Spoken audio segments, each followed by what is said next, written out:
Lamdam asiki miyam amadi lantum ngak senaba leiriba Assam Rifles na Chatharakliba Achan-Miran naibagi Thouong Asina Maram oidaga Center Leingak Thajaba Watlakpagi achouba Maram Amani haina Shiv Sena Manipur President Moirangthem Tombi na nungnangba phongdorakli Babu Parada leiba party asigi office ta pangtokhiba pawgi bifam amada wafam asi phongdokladuna mahakna hai kuki khulai paiba singna mamang chehigi me ahum dagi yellow furuk maitai da Chatharakliba mihat mipungi thabak sing amade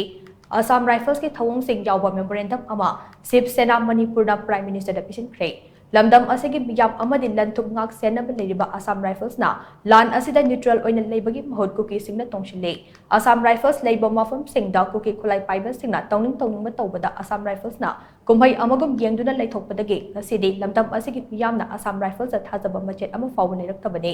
kuki khulai paiba singna Chatharakliba crime sing asigi mayokta action ama fawba lakhatana leiba asina miyam da hena chingnanabagi maram ama oirakle Myanmar da base chauba lahlanglup singna Indian territory manung da changsilakjuna tongan ba crime kya chathabatan natana aikuge security force singna fawba khut thabagi thabak kaya ama chatharakle Manipur gi apun masaktam thugaina ba changsilakliba accident force sing asida onsin bagi mahut leibak asibo kaihan bai yaroi haina chongthorakliba maitai naha kaya da Central Force singda matau karamna thajaba thamgani haibasi achouba wahang amani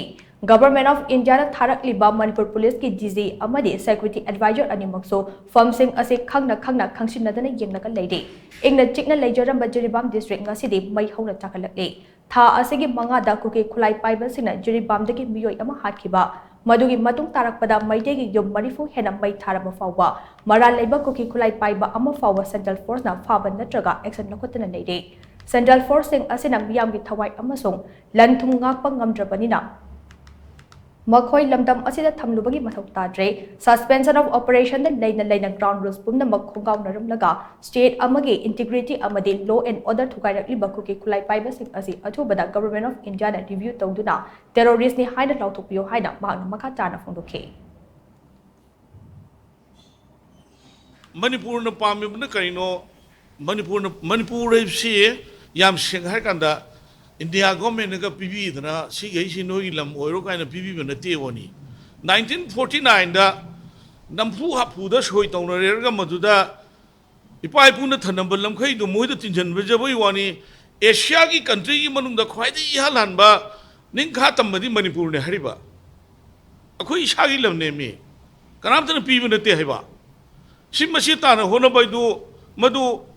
tawroi do ni madu kana kuma mi amatang orso singa adu su yaroi Manipur gi leiriba hujiki mache tabas kari kumba hiram amta ga mari le na Shiv Sena amadi miyam na Manipur mache tab gi compromise tawroi